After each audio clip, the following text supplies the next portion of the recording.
path forward for AI legislation, please welcome Vice Chair of the AI Caucus and Representative for the State of Virginia, Congressman Don Beyer.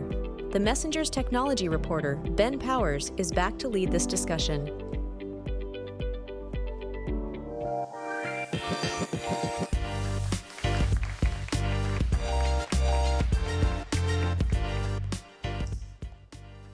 Hey everybody, hope you're enjoying the conference. Just a quick reminder, if you want to engage with us on Twitter, LinkedIn, wherever you live your digital lives, you can do so under hashtag #TheMessengerAI. But more importantly, Congressman, thank you for joining us. Thank you, Ben. So let's dive right into it.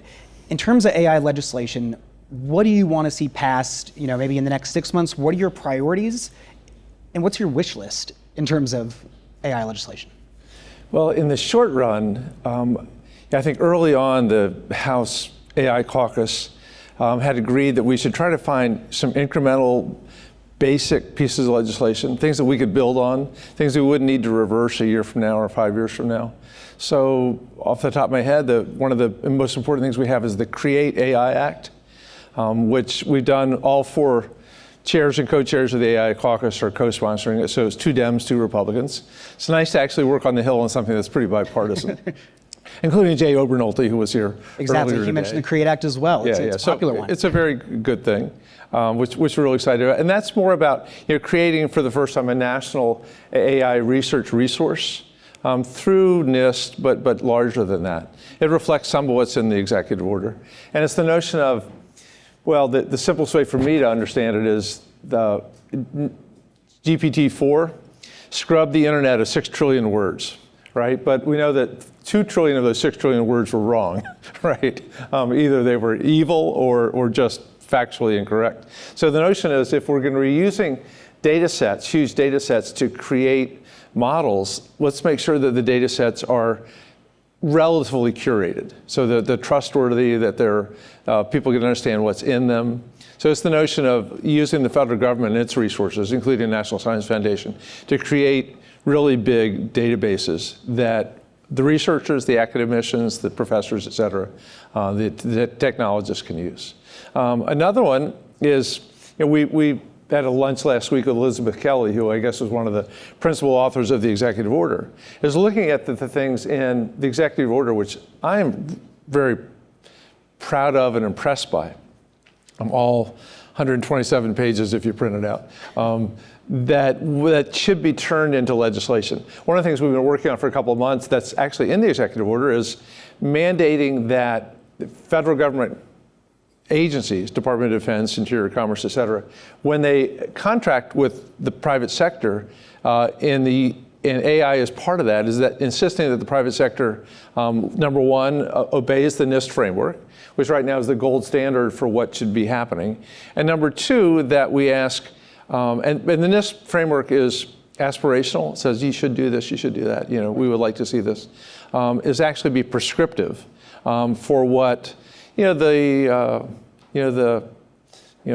let me pick on one of my government. I've got Raytheon and Boeing and Northrop Grumman. That if they're doing major work for us and using AI, they should be the role models for the rest of the world in terms of integrity and all the issues that we talked about this morning. Absolutely, and so I'll be talking with the director of NIST actually a bit later today. What's one question you think I should ask her?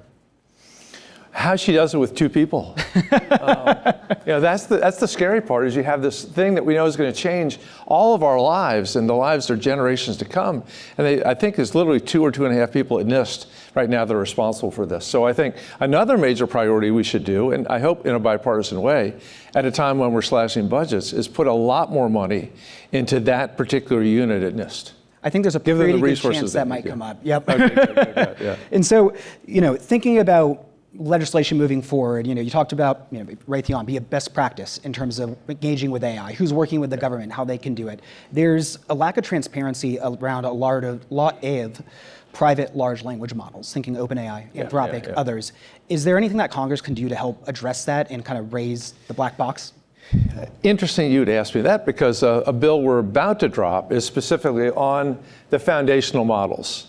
And our working definition of a foundational model is, you think GPT-4, but there'll be many others. There's somebody that has 100,000 inferences per month. Inference is going in, pulling out, or 30,000 signed up users in a month. So not everybody. There are lots of small uses of AI, but the big models should have, and what we're trying to do is, in the legislation, to say if it's a foundational model that much of AI is being based on, that A, we should know what data it's being trained on.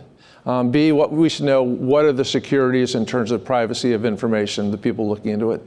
Not what the algorithms are itself. We don't want to share IP, but at least let people have insights into how the foundational model works. Mm-hmm. What are the bases of a neural network? And that echoes a bit of the language, too, that's in the AI executive order that was released as well. Right. And so what would be the mechanism by which you would do that, and who would those details be reported to in the federal government? The way we have it laid out right now is the FTC and NIST. Okay. And two different entities working together because the challenges are going to be different. Yeah. Okay. And the FTC has an enforcement division, which NIST does not. Yeah. Right, exactly. They're not regulators, they're not enforcers. Yes, that is absolutely the case. And so thinking about the coming, probably the most major topic of next year, do you think we'll see federal regulation in time for election season, given I think the interaction of AI and elections is something that's at the forefront of everybody's mind? That's a really scary question. I'm optimistic, again, and by the way, I don't think any of this is going to happen by next Thursday.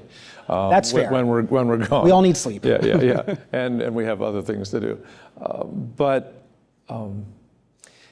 I think the most interesting two pieces, one's by Richie Torres from New York, the other's by Yvette Clarke from New York, which are all about disclosure or in terms of use of AI in political ads, or even forbidding the use of AI in political ads. And that's the really frightening part, is seeing what's happening in other countries that don't have those kinds of regulations kicking in. We saw a picture earlier this year that Governor DeSantis used, I think, of President Trump and Dr. Fauci together, arm in arm, which was probably right on the border of an inappropriate use of AI. Mm-hmm. Right. So. I have a quick follow-up to that. I believe just briefly, just recently, the NRCC released a political ad that involved AI-generated images. Are there any plans for Democrats to engage in similar behavior when it comes to campaigns? I hope not. Okay. None that I have, certainly. And I'm among the DCCC leadership on the House, and that I've known of no discussions to be using AI in that respect. Yeah. Gotcha. Well, let me know if that changes. Okay. But okay. Otherwise, we asked our audience to send in questions. I think we have a repeat offender, research analyst Ava Kelly, with a question for us. How about we give her a look? Hi, my name is Ava Kelly. My question is, to what extent do you believe regulation will be left to federal agencies, and which federal agencies do you expect to lead these efforts? Thanks. That's a wonderful and oft-asked question about, should there be one new big agency that we do it, or do we leave it to the individuals? I don't know. My instinct is that we should leave it agency by agency, because the things that Department of Defense are going to be looking at will be completely different than the things NASA is, or Commerce is, or the like. I am not a Milton Friedman fan, but I do believe that his suggestion that when you create a new federal agency, they're easy to create and impossible to get rid of, that we should be careful about building a new building and a new infrastructure and a new couple thousand employees, if we can do it in a distributed way. Yeah. Awesome. Well, we have just a couple of minutes left. Is there anybody in the audience with a question? I'll ask you to keep it tight. Hi, I have a question about your master's that you're doing in AI. That's very interesting to me, and I'm sure it's interesting to other people. But in your opinion, what are some ways that we can bring more people into AI and kind of do like a tier way of doing things? So, for example, what can you do with an associate's? What can you do with a bachelor's? What can you do with a master's? For people that don't have the time or funds to go do a master's in AI, but they still can work in the area and they still can participate and benefit from those jobs. Does that make any sense at all? Yeah. Although I want to wander off with 8 different answers. Let me just say that I very much appreciate that most people don't have the time to go back to school. I'm now, I can't tell you how much time this gobbles up. I'm just finished. I have my final exam tomorrow on my Python 3 coding class, and it's astonishing. It's actually really fun. It must be probably the most interesting thing I've done this year is learning how to code at age 73. However, very few people are going to have that privilege to be able to do that. So what I hope is that we can put together short courses, things that you can do on YouTube or AI interactive, things where you can dive into it without having to become a coder, understand how neural networks work, how things are trained, how you can, how the new math works that allows you to just iterate all kinds of huge information to get meaningful answers. I took the first couple weeks of a AI course at Coursera from Stanford a couple of years ago. I got a 0 on the first exam, which is why I decided to go back to school. But what I learned in the first 3 weeks about how mathematics has evolved right now, I think would be fascinating to almost all of us and give us a greater sense of how AI works and why it's important. No, and I think that's a great place to finish this conversation. I really appreciate you taking the time. Thank you, Ben, very much.